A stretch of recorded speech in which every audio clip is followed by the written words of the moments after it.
In this video, we're going to cover the electric potential. Now, the electric potential is similar to electric potential energy, but it is different, so we must be careful not to confuse the two, and unfortunately, the naming doesn't help.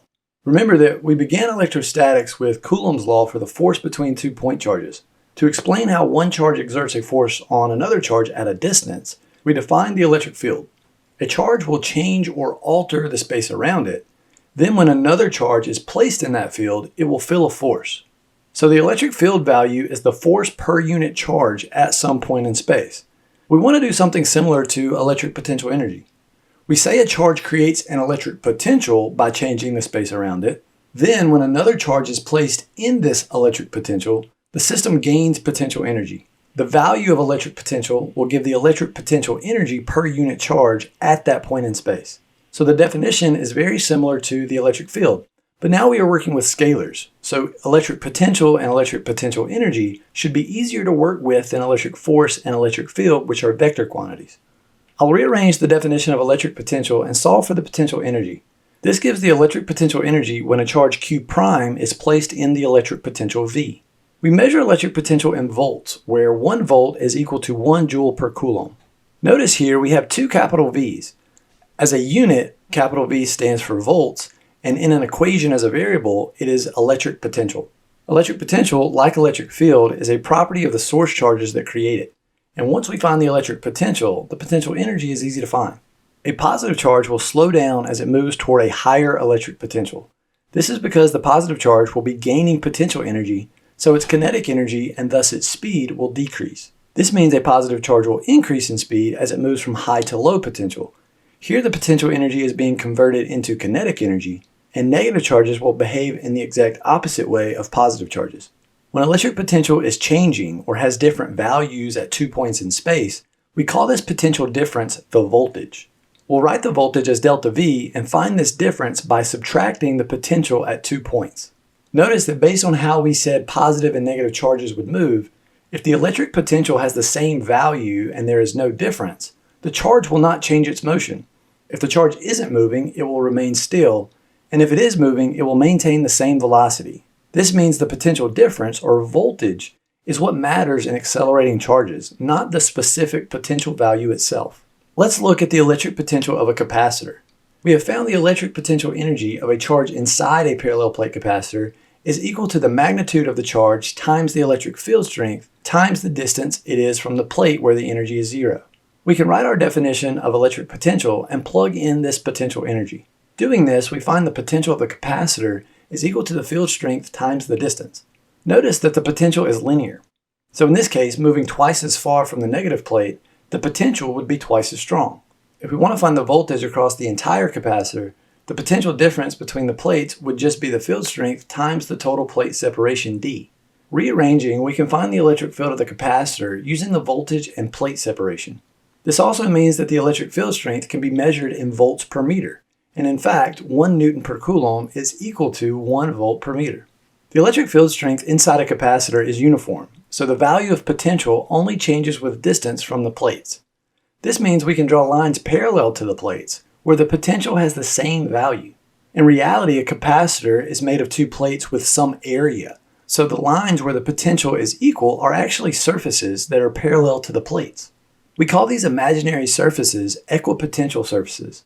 Also, notice that when drawing electric field lines, the field lines are always perpendicular to the lines representing equipotential surfaces.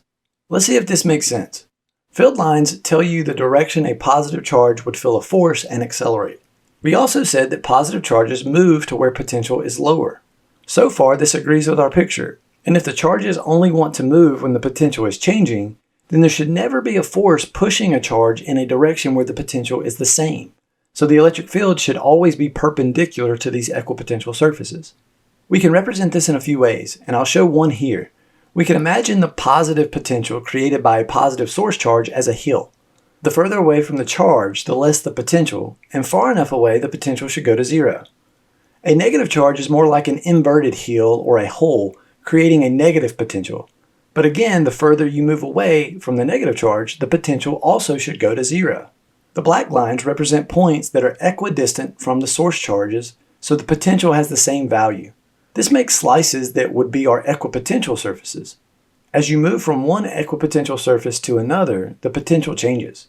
Now let's imagine how a positive charge would move if placed on the positive heel near the positive source charge.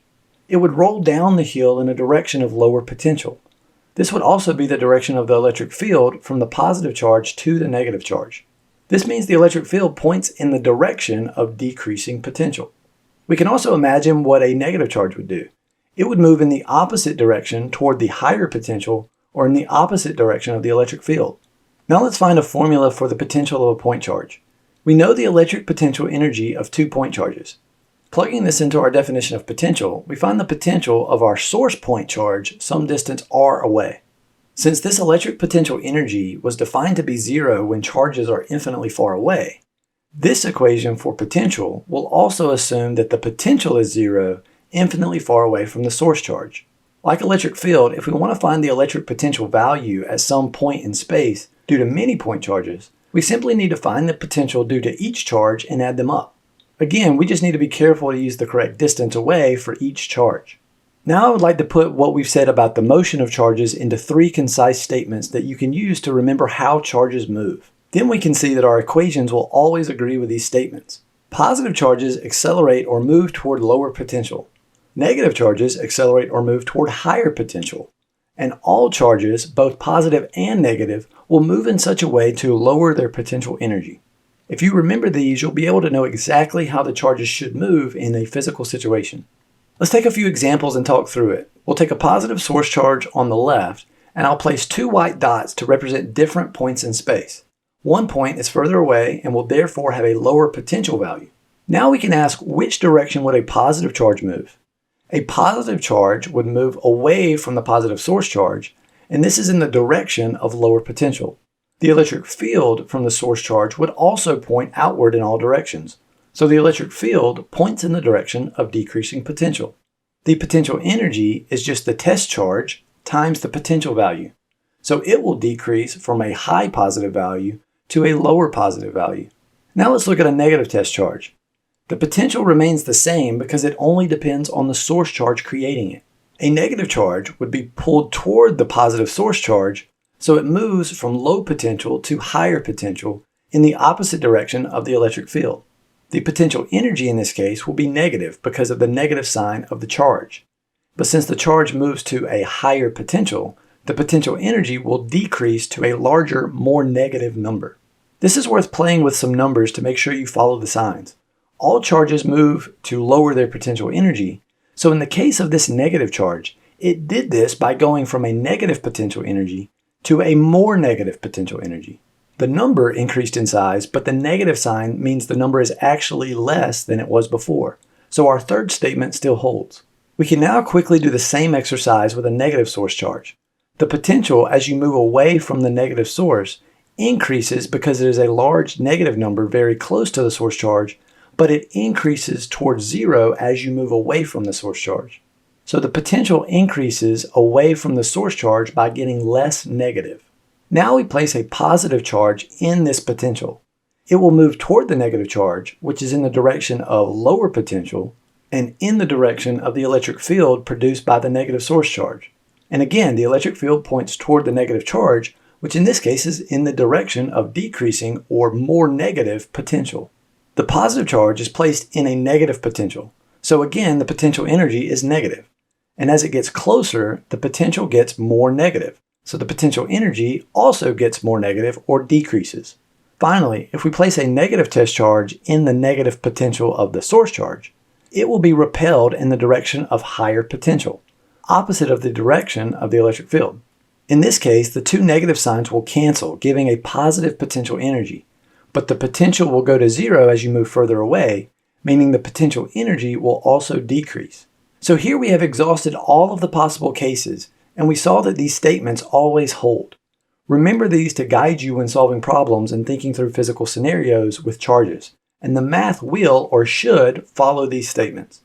I also want to mention that we can find the potential due to continuous charge distributions the exact same way that we found the electric field due to continuous charge distributions.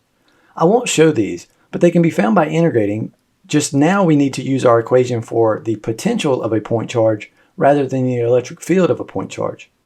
These are exercises that are good to go through, And the solutions can often be found in a textbook for you to check your work. Then we can take these results and use them the same way we did our electric field formulas. Now we have talked about 4 new quantities in electrostatics so far, and we should connect them all together. We began with the electric force, which is a local effect on a specific charge. To explain how charges exert these forces at a distance, we define the electric field, which fills all of space and is caused by a source charge. Since the force on a test charge is really its reaction to being placed in an electric field, we can simply find the field created by a source charge everywhere, and then find the force on any test charge by just multiplying by the field at the point where we want to place that test charge. This relationship is just our definition of electric field, or the force per unit charge. We could also go the other way. If we place a known charge in an electric field, and we measure the force on that charge, we can find what the field must be at that point, so we can go both ways. We then did the same thing, but using energy rather than force. Electric potential energy is local and depends on the charges that are present. If there is only one charge, this charge has no other charges to interact with, and therefore no potential energy. However, analogous to electric field, this charge will produce an electric potential at all points in space. This is a scalar field, which has a value at every point in space. The electric field was a vector field and had a value and direction at every point in space. Once we know this value of potential due to the source charge, we can find the potential energy that will be obtained by placing another charge in this potential by multiplying this charge by the potential value at that point. And we can also go the other way. If we know the potential energy of a system of charges, we can find the potential at that point in space before a charge was placed there. Both the force and energy descriptions are equivalent, but energy tends to be an easier way to solve problems because it involves scalar quantities where we don't have to worry about direction. So how do we go back and forth between the left side and the right side? The electric force is conservative. In fact, we only get an associated potential energy when the force is conservative. Gravity is a conservative force, so we can find gravitational potential energy.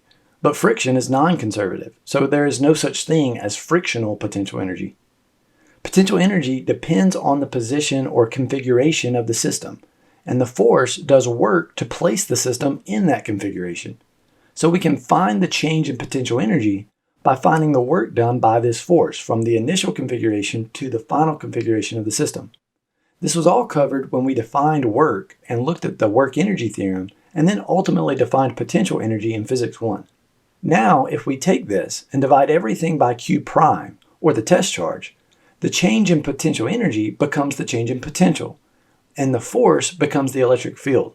This gives us a way to find the change in potential or voltage using the electric field between 2 points. We can also go the other way.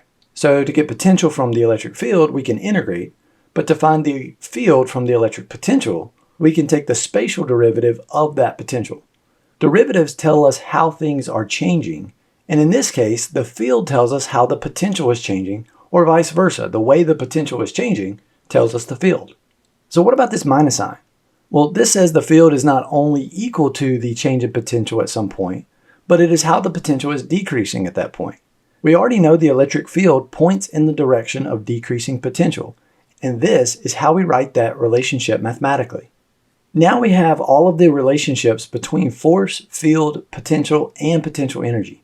This gives us different ways to describe the behavior of charges and more tools that we can use to make this as easy as possible. So that's it for this video, and I'll see you in the next one.